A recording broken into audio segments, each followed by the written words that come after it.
It's a great day. My name is Che Brown, the Happy Entrepreneur, and welcome to the Happy Entrepreneur Show, the #1 business development and revenue focused late night show in the country where we're on a mission. And our mission really is to empower, our mission is to inspire, and our mission is to provide you, that's right, you, the entrepreneur, with all of the resources that are necessary to execute that big vision you have for the people you were called to serve. On this episode, we have the one and only Delmar Johnson. She's in the house, and she'll be talking about scale up, why HR is the secret sauce to business expansion. What's going on, Delmar? How are you?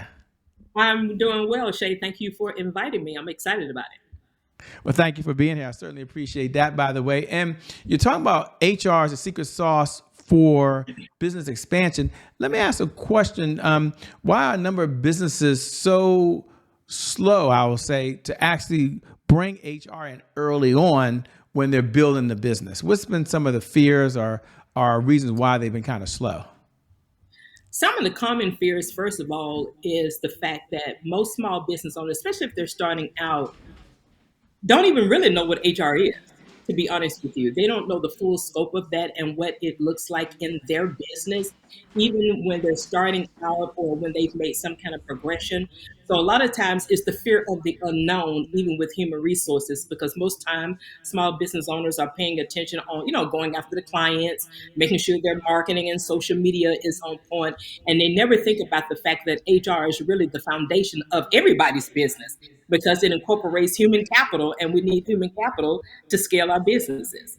It can't be us all the time. Throughout the years, we may start off by ourselves, of course, but it doesn't go that way if we're trying to scale up. So a lot of times it's the fear of the unknown and not understanding the true importance of HR being one of your focal points from the beginning versus after you've been in business maybe 10 years already. So start at the beginning.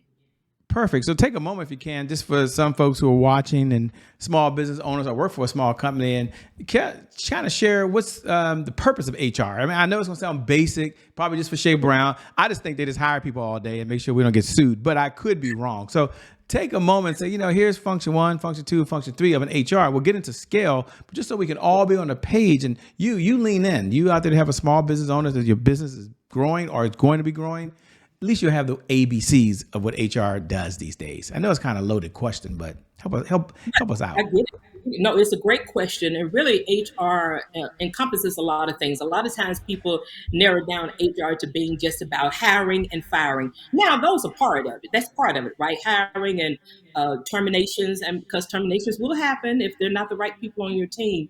But it's so much more than that because it looks at the full scope of your business. It looks at the human capital, the people that you're going to need in your business, the type of culture that you need to be building in your business to sustain the people that you bring in. It also looks at the compliance issues and employment laws that actually give guideline and govern your business, no matter the size of your business. If you have one employee, there's certain employment laws that's going to affect that. If you have 50 employees, there's another set of laws that's going to affect that. So you have to look at the full scope of human resources, really being a partner with you in your business so you can have the foundation while you're building your client base, while you're building your marketing and sales team, while you're building your payroll systems and things of that nature. Human resources is wind up being your partner and your backbone to be able to navigate the culture that you're building for the people that you're bringing into your business. So there's a full gamut of things, and that's just a small portion of human resources. Human resources is so much broader than what people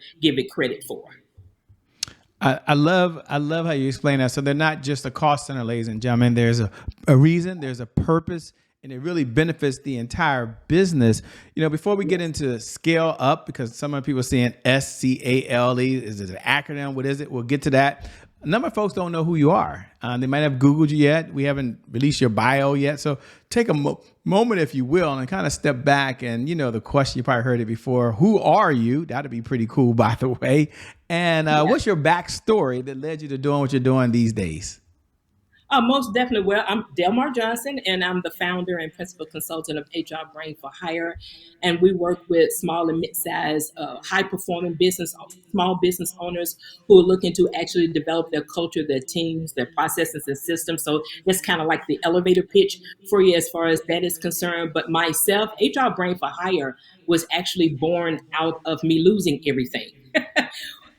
It was born out of me actually losing everything, and everything. Okay. And I had to find out what did I know enough of that I can actually put into the world that would not only help me rebuild my life, but also bring value to the marketplace. I had tried my hand at entrepreneurship prior to HR Brain for Hire, but that was the piece that was part of my corporate life that I knew enough of and had been in corporate settings long enough, probably about 12 or 14 years at that time when I started HR Brain for, came up with the concept of HR Brain for Hire to bring into specifically the entrepreneur world and not the corporate world. So I walked out of corporate world into the entrepreneur world, but that came as a result of actually losing everything: money, place to live, all the things that came with that. Wow.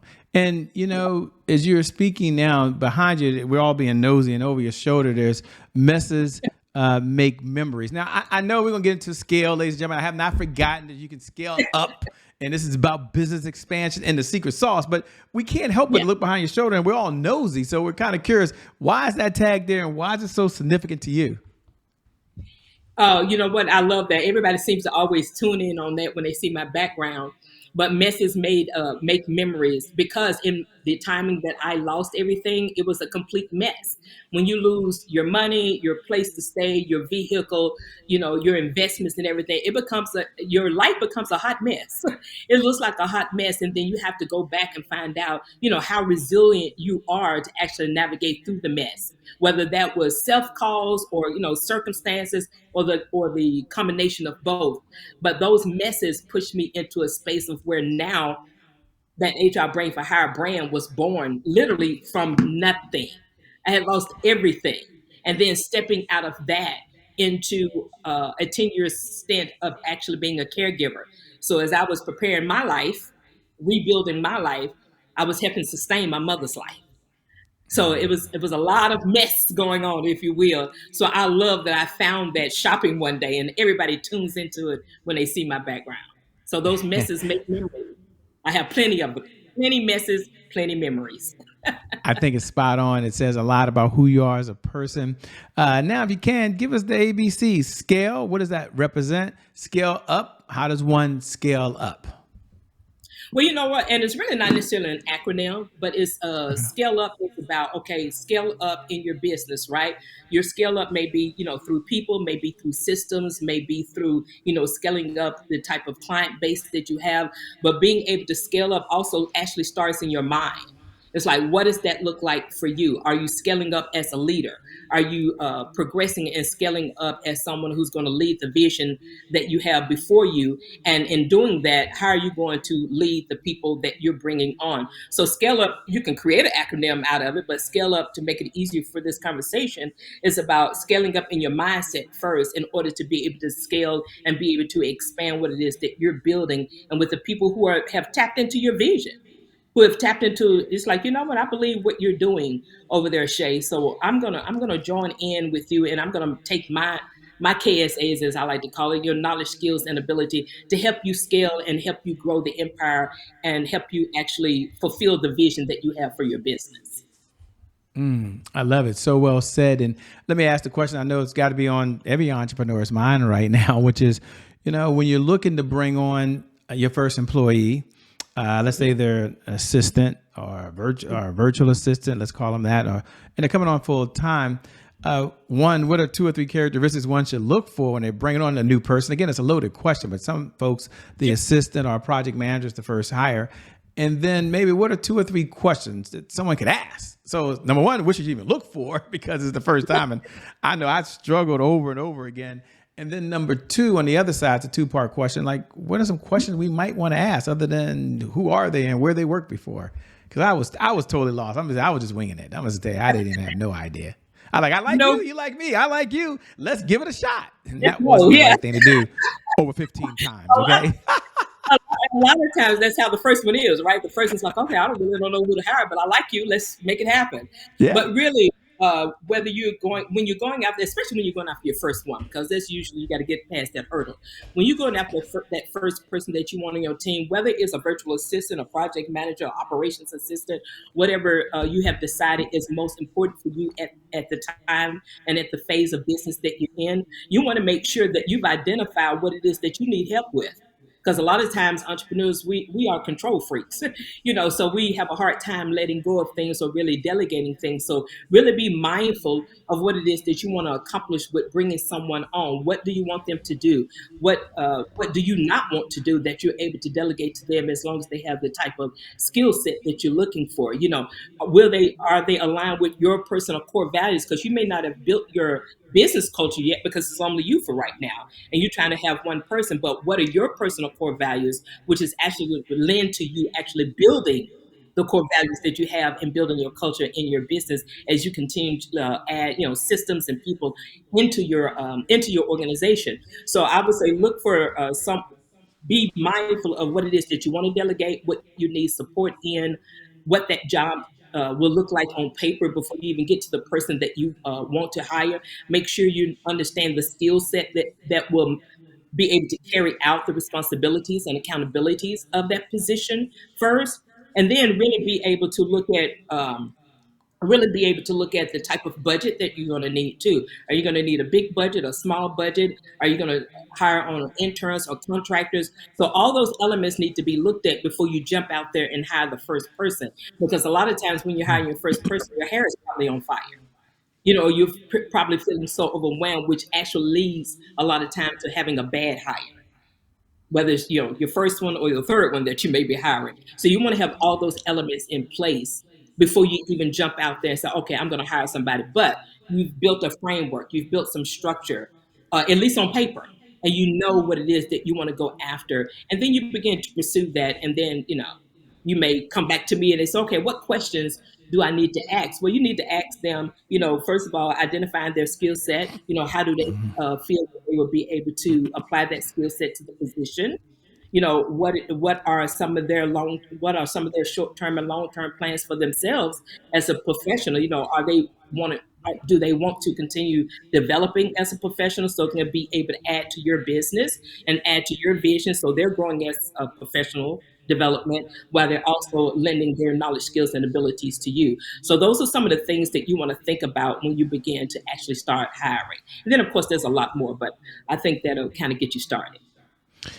It's a lot, but sounds like you're having a lot of fun doing this. What do you enjoy most about what you're doing these days? Because you just kind of light up. Like you're you're just really are really loving this moment. Like, yeah, this is my jam. What do you enjoy most about what you're doing? You know what? I've been in this for 30 years, Shay. So let's put a caveat around that. I've been in here for 30 years and I still get hyped about talking about it, because one of my mantras, I would say it like that, has been for HR Brain for Hire, and just me as an HR professional, is that putting the humanity back into human resources. So it's always been the humanity side of human resources that has drawn me to that profession.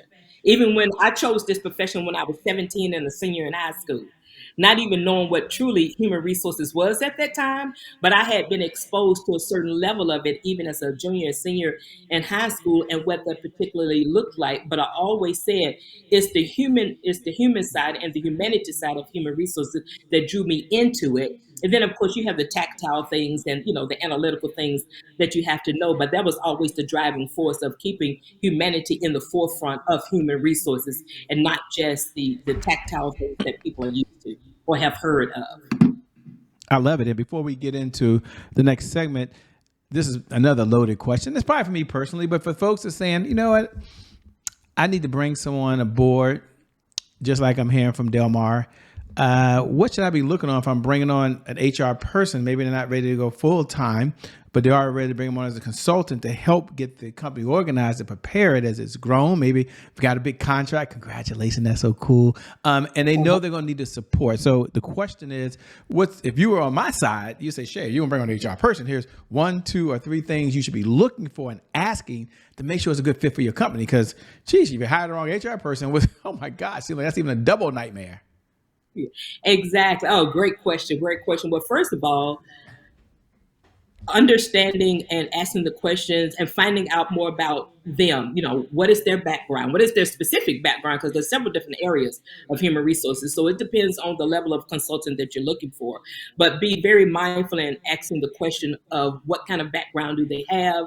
What type of companies that they worked for before, so you can get an idea of maybe some of the cultures that they've worked in before. What are some of the credentials that what are some of their professional credentials that they have that would give you a little bit more sense of confidence in that being the right consultant. And then identifying, find out what their thought process is of when they start working with somebody, what is their process of actually bringing on a client as an HR consultant. What are some of the things that they've helped their past clients with, and what are some of the things that they are equipped to be able to help you with, based on the conversation, maybe based on an initial conversation that you had with that HR consultant. So you want to kind of dig into them almost like you're interviewing someone that you may be hiring as an employee, but the consultant side will be able to give you, as they say, maybe a few more receipts of some of the things that they've done for other clients that may be similar or maybe opposite of what you do. But human resources at the core of it,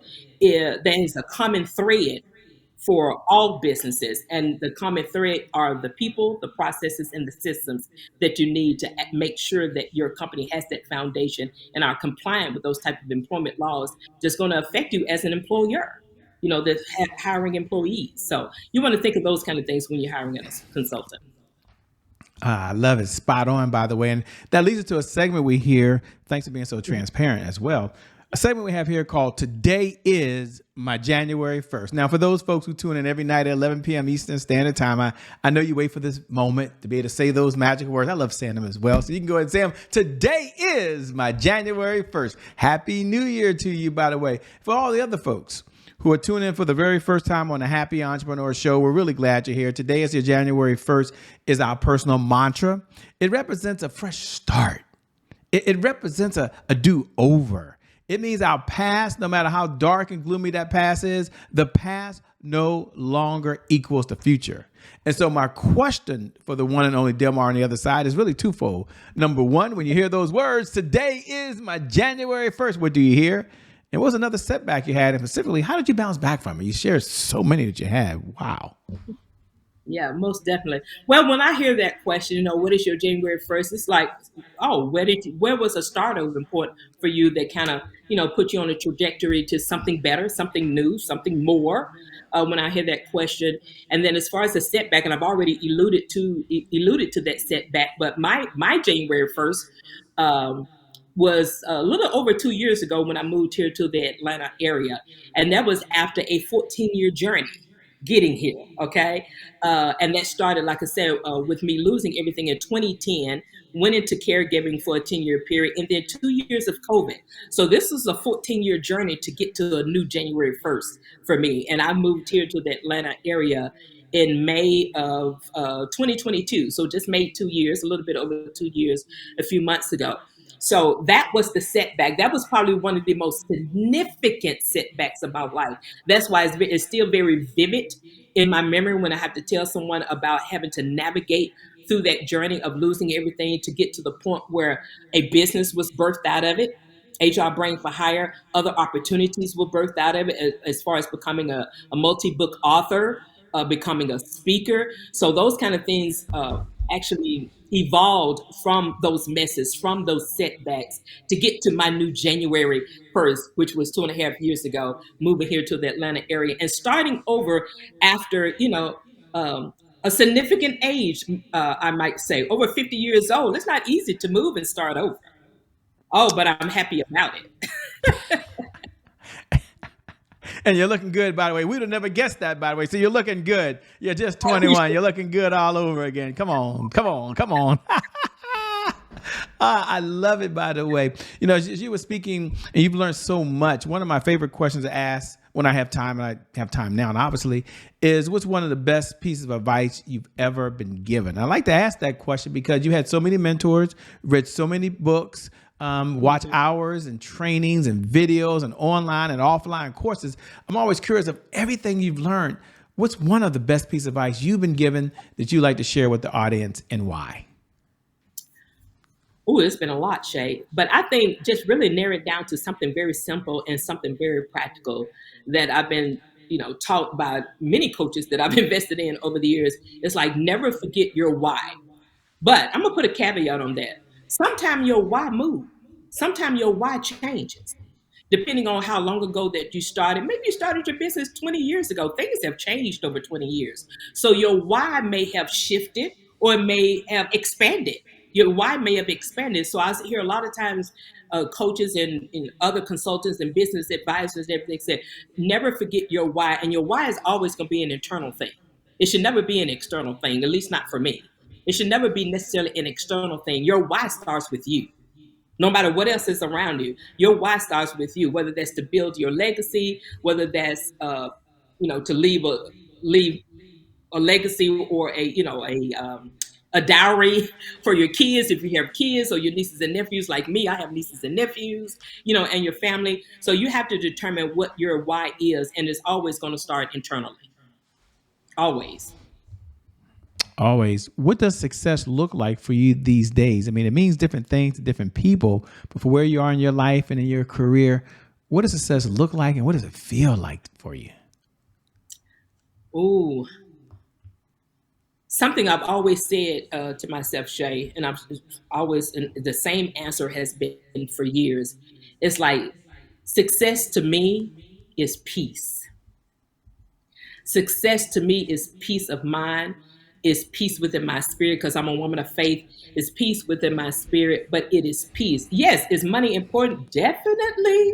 It is a tool that we have to use. It is a tool and a resource that we have to use and to make things happen. But me as a person, as I've gotten older, have matured, have tapped into different experiences and have had different experiences and challenges and mountain experiences and valley experiences, we may say, but it's the peace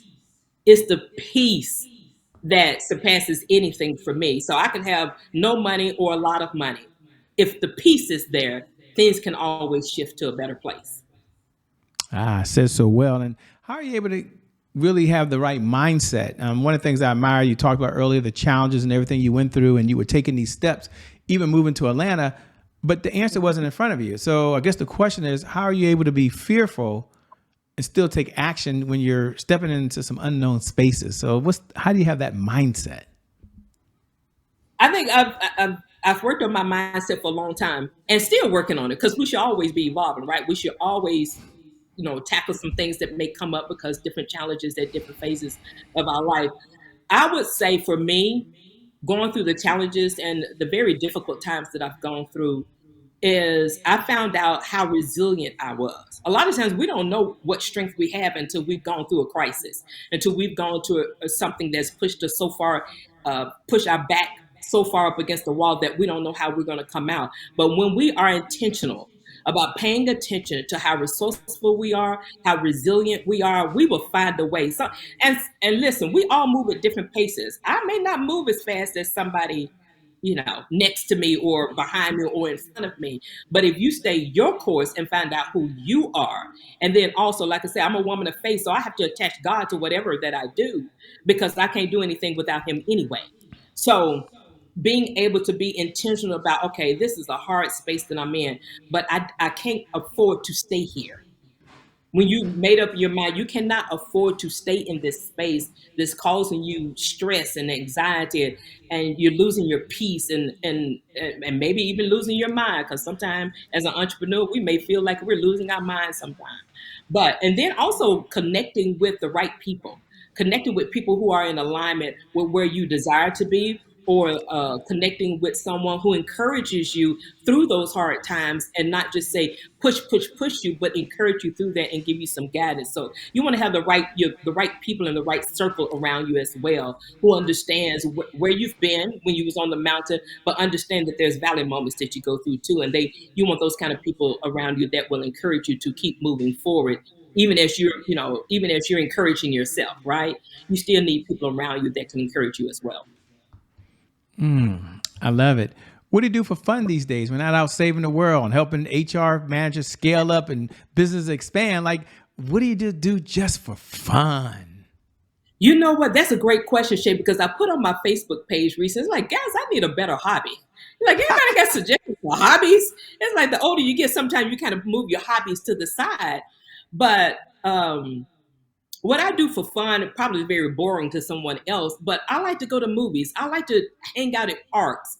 I like to just really be in a chill mode. I don't have to have a whole lot of things around me in order for me to have to feel like I'm having fun. I do like to travel. That's one thing. I do like to travel. I hadn't been able to travel as much as I wanted to this year, but I have some plans for 2025. But I do like to travel and really just connect with people, connect with people that I can have great conversation with. So I don't have, some wild life out there beyond saving the world with Well, HR. traveling it's fun. Is there any one place you're looking to travel or one place you enjoy traveling to? Well, I went overseas for the first time this year. So I went to Paris this year. So Well, okay. I mean, for someone who has a boring life, saying you were just in Paris this summer, most people would say that's not a bad hobby to have. that was a wonderful opportunity in the springtime of this year. But I like places like the Caribbean. Something very simple. I like places like the Caribbean, but I do want to go back overseas to London and Switzerland are two places that's always been kind of on my bucket list. So I think hopefully I'll be able to scratch those off in the next year or maybe even the next couple of years, be able to scratch those off my bucket list. Well, I think you have a really, really good hobby, by the way.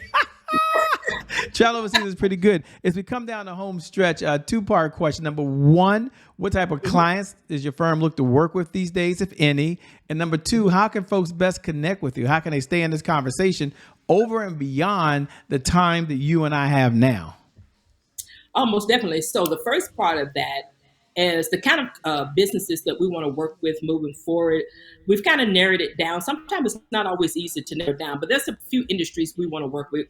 First of all, being the HR service support for franchises. So we want to really kind of tap into the franchise market, especially independently owned franchises. A lot of times need that support. And then we also want to tap into the construction industry and transportation industry. So those are some of the things that we've narrowed it down to. We've been able to serve a lot of people, but moving forward as we're kind of shifting some things of how HR Brain for Hire is servicing the marketplace. Those are particular lanes that we want to penetrate and be able to tap into to provide those kind of HR services to those particular industries. And how Well, to that sounds. how Go ahead. I was going to say, how can they best connect with you? Yeah, exactly. The best way to connect with me, the easiest way to actually connect with me is on LinkedIn. LinkedIn is my name, Delmar Johnson. And then they can also connect with me on Instagram. It's Delmar Unlimited on Instagram. So I'm very easy to find on social media.